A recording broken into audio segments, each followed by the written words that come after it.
Hey YouTube, it's echobear, and today I want to read an app for you guys that's called TohTum. Now before I get into talking about the fun stuff and all the reasons why I like this game, let's get through the serious stuff. So TohTum was made by Galactic Thumb, and the first version that I can find of it being released was on April 7th, 2016. And as far as genre goes, I honestly don't really know what to classify it as, so I'll just kind of start talking about it and maybe I'll think of it as I go. So TohTum is a really interesting obstacle dodger type game. Pretty much you start out, you have your two little blocks that are rotating around an axis and you swap which one's on the rotating part. It sounds kind of confusing, but when I have the visual up over here, it might make more sense. But pretty much it's the two blocks rotating around each other forever, and then they swap every time you tap.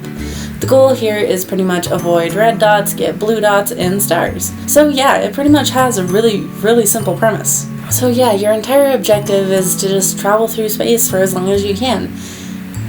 My brain keeps wanting to call it an infinite runner, but I know it's not that because there's no running involved. It's just you're kind of static and then you're dodging things. And it's not a bullet hell because you're not fighting back, and it's not this or that, and I just really don't know what to call this game. It's really simple in its premise, and it doesn't have a lot of depth or anything really to talk about.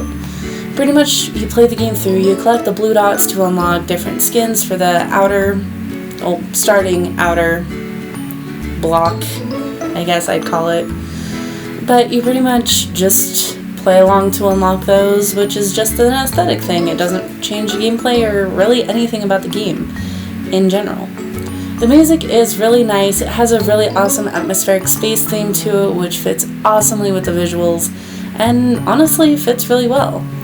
The one complaint I do have about the sounds, though, is I wish for when you have the star, the music would change like what happens when you get a star in Mario. I really do wish like something like that would exist, but it doesn't, so that's kind of just a personal preference, but to kind of signify something changing would definitely be helpful in a moment like that. So really there's just not a lot for me to talk about, guys, other than this is a really fun game and you're gonna have to check it out for yourself to see what I'm talking about. It's a very simple premise of just dodging stuff and then you just go from there.